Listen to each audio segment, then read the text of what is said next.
Bora lá! Texto do Bill Lind. Politicamente correto é marxismo cultural. Tá lá no começo do texto já, né? Esse marxismo é traduzido da economia para termos culturais. Então lá na década de 60 teve movimento hippie, paz e amor, aquela coisa toda. As ligas de estudantes, as faculdades lá americanas. Tem todo um movimento efervescente na década de 60, todo mundo sabe. Qual que é a leitura do Bill Lind desses movimentos? Para ele, isso tudo foi trazido pela vinda de intelectuais lá da Alemanha, a famosa escola de Frankfurt, né, que se estabeleceu nos Estados Unidos, refugiados do nazismo. Então lá todas as ideias marxistas, e ele vai falar que isso é interessante, né?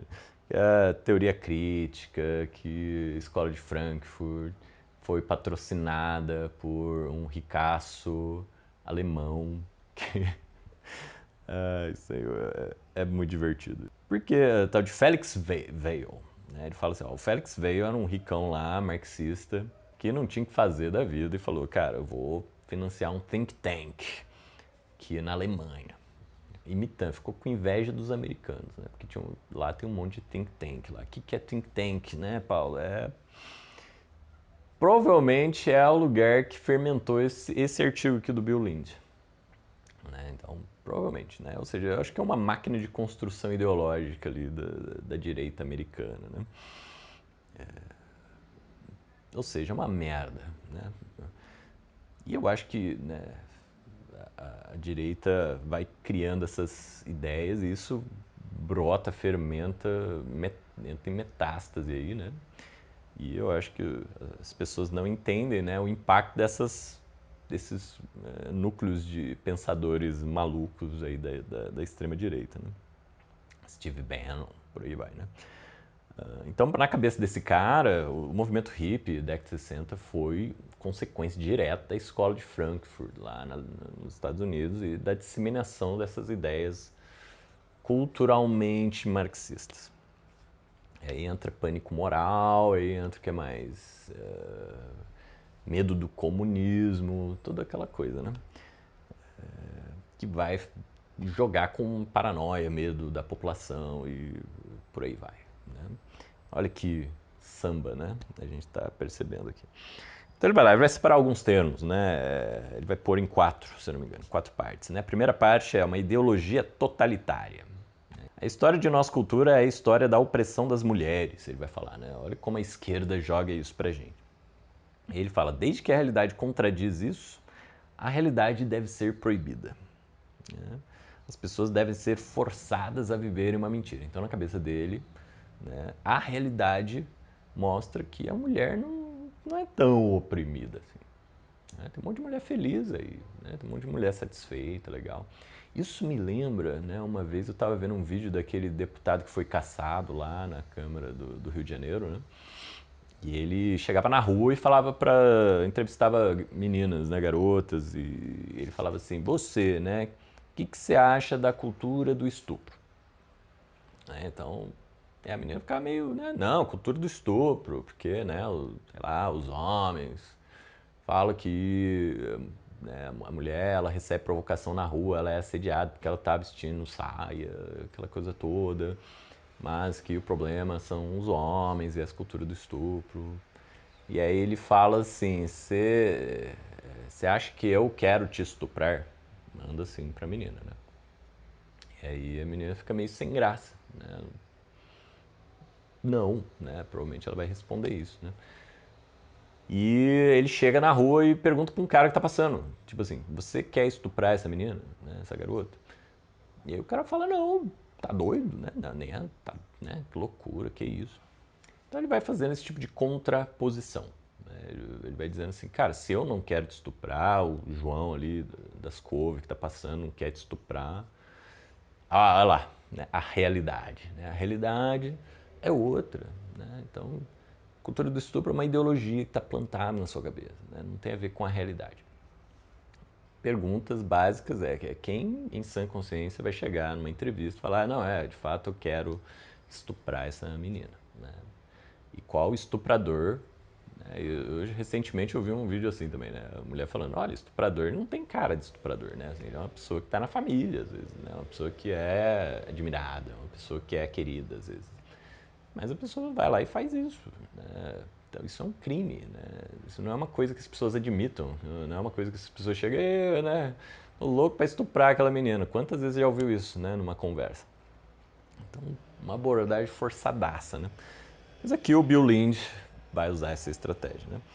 Então ele vai dizer que, bom, o marxismo cultural vai ser esse esforço lá da escola de Frankfurt, né, para trazer o marxismo da economia e da revolução política para uma espécie de estratégia sorrateira para fazer e aplicar essa revolução de forma indireta por transformações culturais. É tipo uma indústria do entretenimento, que o Adorno e outras pessoas já devem falar da indústria cultural, então teve todo um trabalho ali sério, decente, né? Assim, uma teoria bem escrita para comentar os impactos do capitalismo na cultura, né? Na criação de valores e, enfim, né? Nesse enraizamento e justamente na problemática da Revolução Marxista em negligenciar a cultura.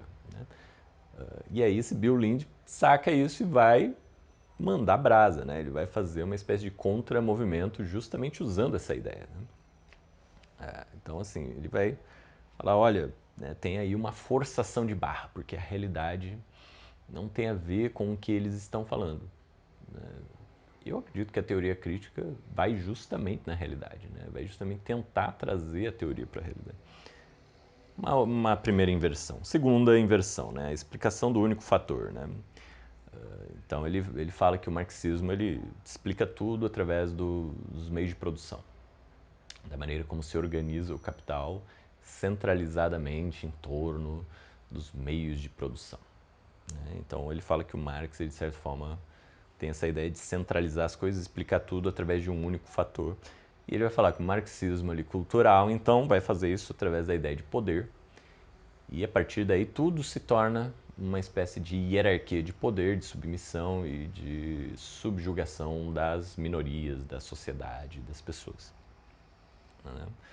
Terceiro, ele vai falar que tem uma espécie de maniqueísmo moral em torno do marxismo cultural, que é de enxergar os trabalhadores e mendigos como santos e os burgueses donos do capital como os maus, né, os malignos. E aí ele vai falar, a partir daí as feministas são pessoa boa, a mulher que não é feminista, ou o homem branco são maus. Então tudo isso vai se organizando. O que é legal que vocês já vão percebendo aqui, né, que assim, cada verdade é misturada com uma manipulação, com uma ideia forjada, com uma construção dele, né?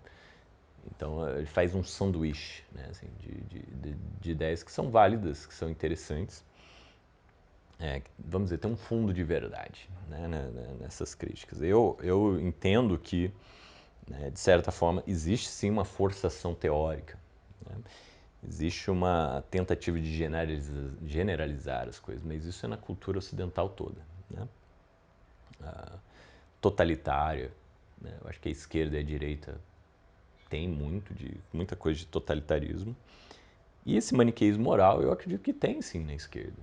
Né? Assim, grande parte das falas que eu me lembro de pessoas que tem essa pegada, e a crítica que vai cair nisso, né, dos professores de história, dos departamentos de faculdade.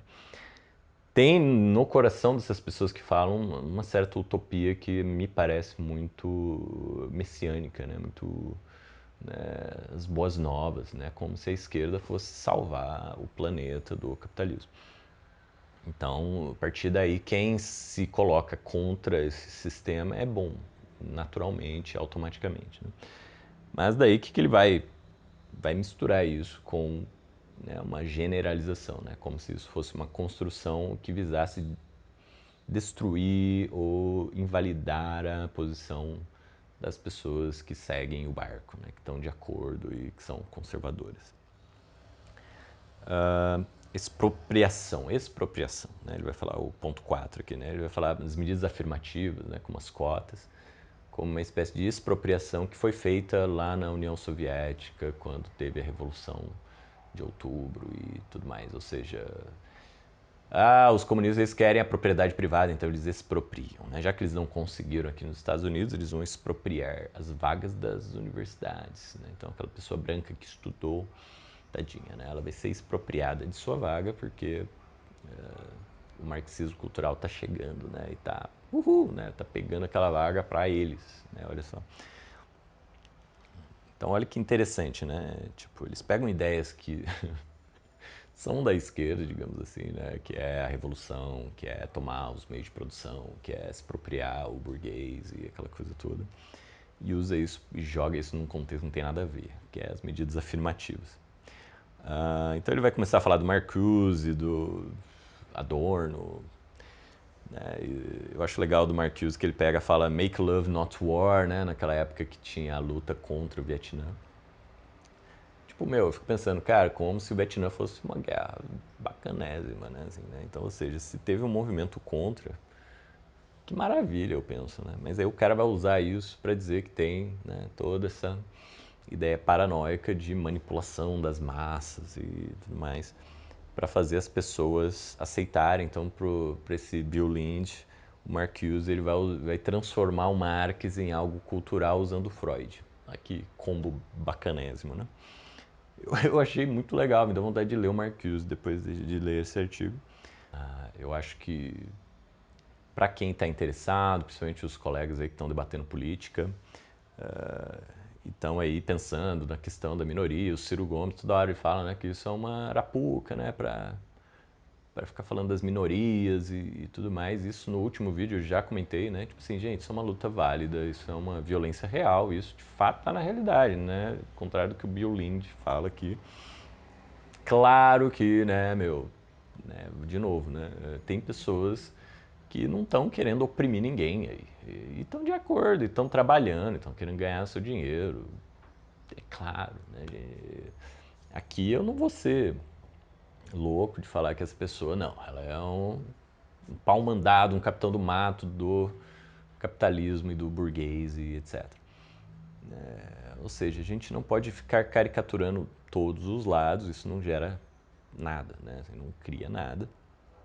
Então, eu achei esse artigo do Bill Lynch muito elucidativo no sentido de trazer uma articulação ideológica, né, que para mim liga o politicamente correto, ou seja, aquele esforço nosso, que claro, eu vejo que tem exageros também, né, assim, as pessoas dizerem, né, não fale mais isso, não faça mais aquilo. Então, qual que é o ponto central que eu quero acrescentar depois dessa passada aqui pelo texto do Bill Lynch e das ideias em torno do politicamente correto, daquela polêmica do Jordan Peterson, e qual que é a minha ideia, então, né, diante da questão do politicamente correto? Eu acredito que tem sim um exagero do politicamente correto, no sentido de querer resolver questões sistêmicas, que é, por exemplo, a violência contra os transgêneros, né, de uma forma moral. Então eu vejo isso com muita frequência, né? De dizer, olha, isso que você está falando é errado, isso que você está fazendo é errado, tal coisa é certo, haja de tal forma, haja de determinada maneira. Isso eu vejo que é uma espécie de tutela, né? Uma postura muito simplista. Então eu vejo isso no cristianismo de forma geral. Uma tentativa de mudar o comportamento das pessoas através da moral, ou seja, a moral sendo usada como um pé de cabra para mudar o comportamento das pessoas, né? De uma forma simplista, né? Assim, eu não quero que você haja mais dessa forma, eu falo que você está errado. Então eu apelo para o seu sentimento moral, para aquela moral coletiva e tento então encaixar essa coisa de uma forma artificial dentro dessa moral coletiva, né? E aí, por exemplo, dentro de uma universidade, se a pessoa é conservadora, vai num curso de filosofia, por exemplo, ela é desmoralizada, de certa forma, né? A pessoa que tenta ser conservadora e, sei lá, né, que não se identifica com Marx e nem com o pensamento marxista das esquerdas e tudo mais, ela é tida como uma pessoa errada, maligna, ligada com a exploração, né? Olha que, né, que jogo a gente tem no sentido de aí, para mim, isso é uma questão que não é colocada, né? Assim, até mesmo pela esquerda, né?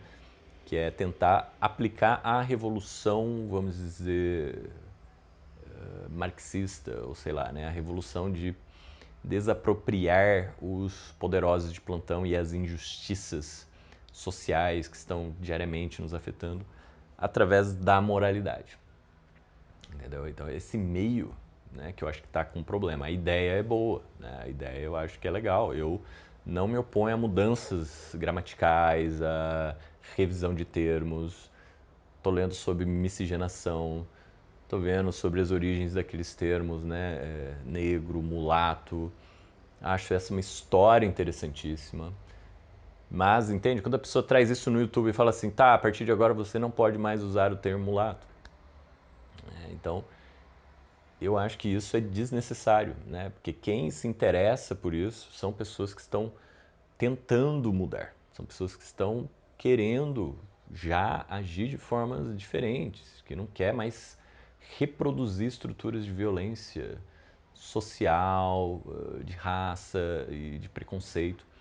Então a pessoa já tem uma disposição boa, ela já quer, ela está interessada. Então você não precisa ficar no final do vídeo falando não faça mais isso, faça desse jeito, tá entendendo? Essa postura meio He-Man no final do episódio dele, né? De ficar tutelando as pessoas, dizendo o que elas têm que fazer. Isso é um pé no saco, né? Então assim, você ficar usando a moralidade dessa forma, achando que você vai mudar a realidade, isso é ridículo, né? Então essa postura eu acho que precisa ser vista na esquerda, né? Eu acho que a gente não precisa abrir mão das pautas, né? Das minorias, dessas mudanças sistêmicas. Eu acho que isso é muito importante. Eu acho que a gente precisa sim pensar novas formas, novos pronomes, respeitar quem quer ser chamado de determinada forma. Enfim, isso aí eu acho que é ótimo, né? Assim, dá dignidade à pessoa, dá reconhecimento à pessoa. A maneira como isso é circulado, você vê, né, lá na lei C16, né, no Canadá, aquilo se torna lei e já começa um combate, né, percebe? Então, eu acho que a lei é bem colocada no sentido de respeitar a maneira como a pessoa quer ser chamada, entender as pessoas que não querem, né, chamá-las daquela forma, de uma forma desrespeitosa, né? Então, de criminalizar isso, eu acho tranquilo. Agora, normatizar certas formas e dizer que as pessoas têm que agir de determinadas formas é muito difícil. Porque isso são mudanças de longo prazo, são mudanças que estão enraizadas, né, no nosso comportamento. Então não vai ser rápido, não é simplesmente falar que está errado e as pessoas vão mudar, né? Isso não é uma coisa tão voluntária assim. Por isso que eu acho que a moral escorrega. A moral não é o instrumento adequado para lidar com esse tipo de transformação social. Então a gente precisa procurar novas formas de realizar essa transformação social, né, gente? E aí o politicamente correto, de fato, vira um problema, né? Então eu teria mais coisas para dizer, mas eu acho que eu já vou ficando por aqui. Eu acho que o vídeo já está bem longo. E, enfim, o que vocês acham desse tema? O que vocês pensam disso? Talvez eu continue, né, falando desse tema. Eu acho bem interessante, deu bastante coisa aqui, né? Mas é isso aí, gente. Espero que vocês gostem. Deixe seu like, sua mensagem, interajam aí e uma boa semana para todo mundo. Se cuidem aí. Tchau, tchau.